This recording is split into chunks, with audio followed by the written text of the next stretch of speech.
Hello, basketball people, we have news. Let's go to more news about the Golden State Warriors. I ask you to give a thumbs up and subscribe to my channel, as I am a Warriors fan. The Warriors have officially signed Pat Spencer, who is everything the Warriors need in a backup point guard. The 29-year-old plays with great grit, isn't afraid of crucial moments, and has a pace that allows him to make rational decisions on the move. Spencer's 20-point explosion against the Phoenix Suns in a comeback victory sealed his fate in the Bay Area, as the Davidsonville, Maryland native made it virtually impossible for the Warriors to let him go. Spencer's contract covers the remainder of the season, tweets Shams Charania of ESPN, and will be worth the prorated veterans minimum, $857,804, which is all the Warriors could offer him, per cap expert Yossi Goslan, Twitter link. Spencer is on track to become a restricted free agent this summer. The Warriors have officially converted Pat Spencer's two-way contract into a standard deal, per NBA.com's transactions log.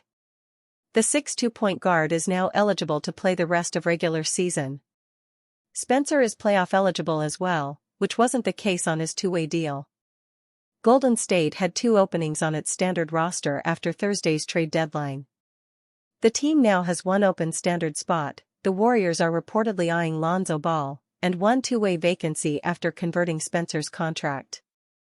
A former lacrosse star at Loyola, Maryland who didn't play college basketball until he was a 23-year-old graduate student at Northwestern, Spencer is having a career year in his third season with Golden State, averaging 5.8 points, 2.9 assists and 2.2 rebounds on .423/.431/.833 shooting in 36 games, 14.4 miles per gallon.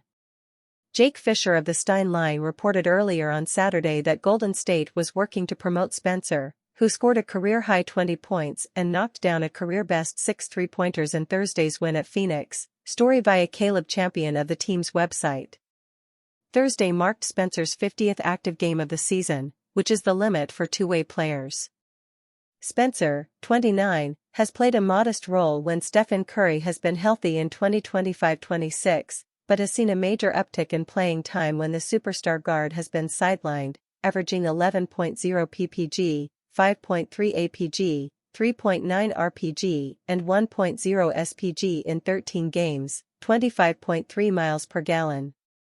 Mark Stein reported in December that Spencer's promotion was viewed as a near lock, then noted in January that it was likely to occur after the deadline. Spencer also had his two-way deal converted into a standard contract last year. The Warriors are favorites to sign Lonzo Ball, who is currently available. The Golden State Warriors are reportedly pursuing one of the free agents who remained available after the trade deadline, but another team are also interested for the current NBA season. The Golden State Warriors closed the trade deadline without the franchise-altering splash many around the organization and the fanbase anticipated. They ultimately acquired Kristaps Porzingis in exchange for Jonathan Kuminga and Buddy Hield to bolster Stephen Curry, yet they are still monitoring the market for additional help during the current NBA season. According to NBA insider Jake Fisher, the Warriors are actively exploring the possibility of adding guard Lonzo Ball if he clears waivers, signaling another calculated swing from a team attempting to stabilize its campaign. As the Warriors are working to convert two-way guard Pat Spencer to a roster spot, Golden State also has its sights set on adding Lonzo Ball via the buyout market, sources say. There is competition for his services. According to Brett Siegel, the Denver Nuggets have also emerged as candidates, creating a potential race between contenders looking to reinforce their backcourts. Ball's numbers this season did not jump off the page.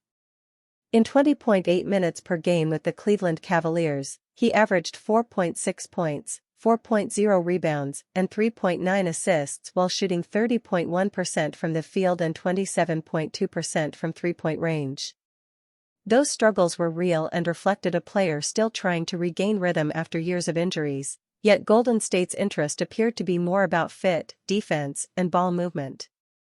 The Warriors currently hold just over $3.4 million in second apron space, which gives them the flexibility to sign Ball if he agrees to a minimum-style buyout. From a roster standpoint, he would not be asked to carry the offense. Instead, he would be expected to defend, push the pace in short bursts, and operate as a connective passer alongside high-usage stars. Sitting 8th in the West with a 28-24 record, the Warriors have hovered in the play-in range throughout the season.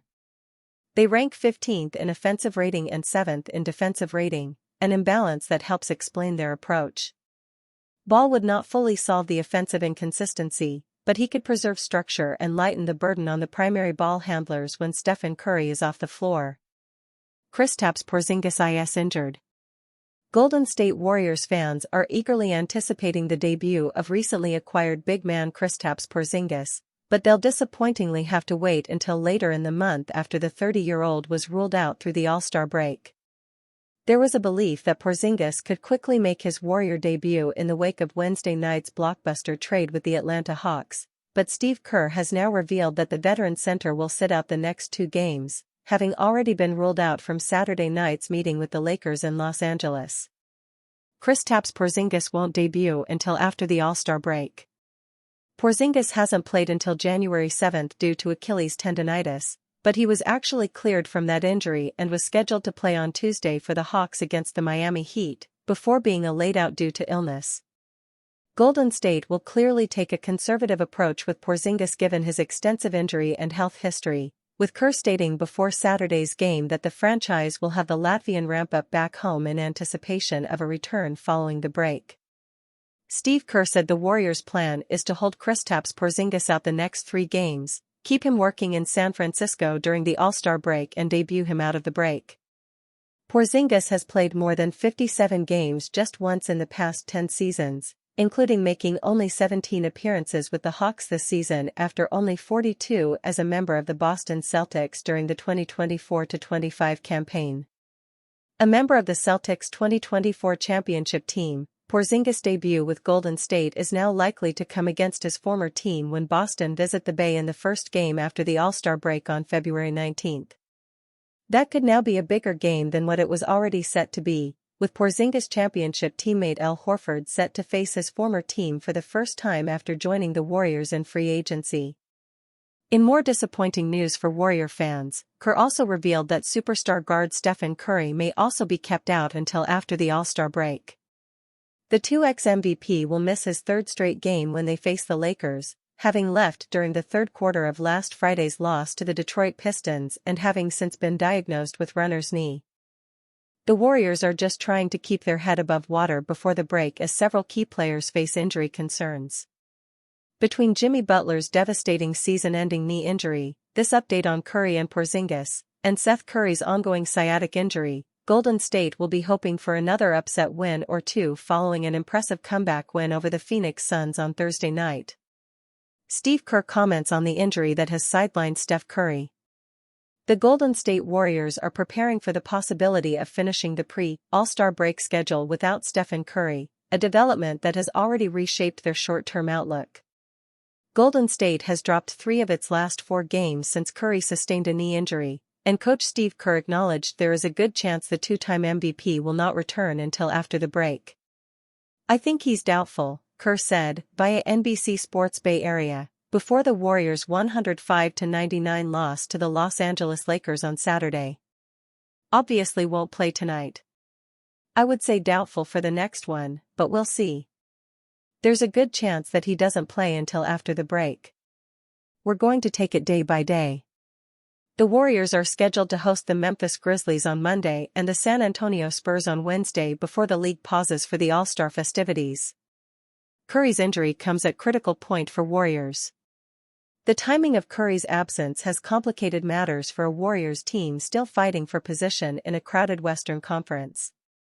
Golden State currently sits 4 games outside the top 6 and just 3 games clear of the 10th seed, leaving little margin for error as the season enters its final third. Without Curry's offensive gravity and late-game shot creation, the Warriors have struggled to consistently close games, underscoring how dependent their system remains on his presence even as he approaches his late 30s. Understanding Stephen Curry's runner's knee diagnosis. Curry is dealing with patellofemoral pain syndrome, commonly referred to as runner's knee, an overuse condition distinct from the bilateral knee tendonitis he managed earlier last season. Orthopedic specialists describe runner's knee as presenting with a dull ache at the front of the knee, pain during jumping or landing, discomfort when walking downstairs, and stiffness after prolonged sitting. The condition is often linked to repetitive stress, muscle imbalances, or improper kneecap tracking. After the Warriors' gritty 101-97 comeback win in Phoenix on Thursday, Curry told Anthony Slater of ESPN that his recovery is trending positively. "It's different than last year, but something that will heal," Curry told Slater. Still, Curry acknowledged the delicate balance required. "If I come back too early, it could flare up," he said. "It's something we still have to monitor and injury manage." Curry's style of play complicates recovery timeline. Curry's game places a unique strain on his lower body. While widely regarded as the greatest shooter in NBA history, he is far from a stationary threat. His value is rooted in constant relocation, off-ball movement, cutting, and sharp changes of direction, actions that place sustained stress on the knees. That cumulative load has factored heavily into the Golden State's cautious approach, particularly with inflammation still present.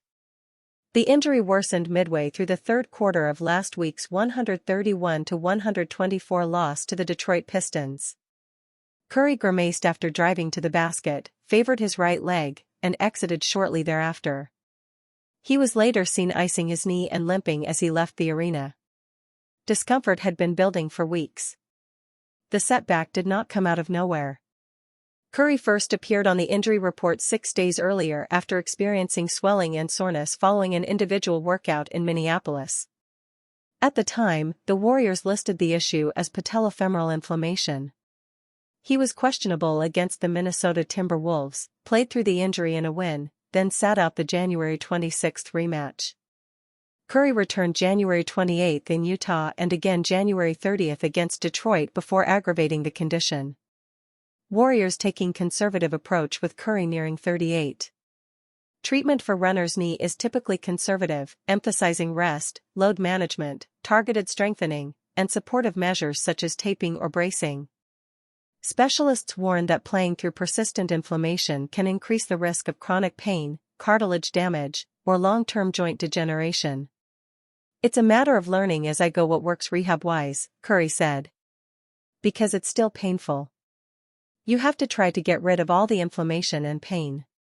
Curry's comments suggest the Warriors are erring firmly on the side of caution, a notable shift as Curry approaches his 38th birthday next month. With playoff positioning still in flux, Golden State is weighing short-term results against long-term health.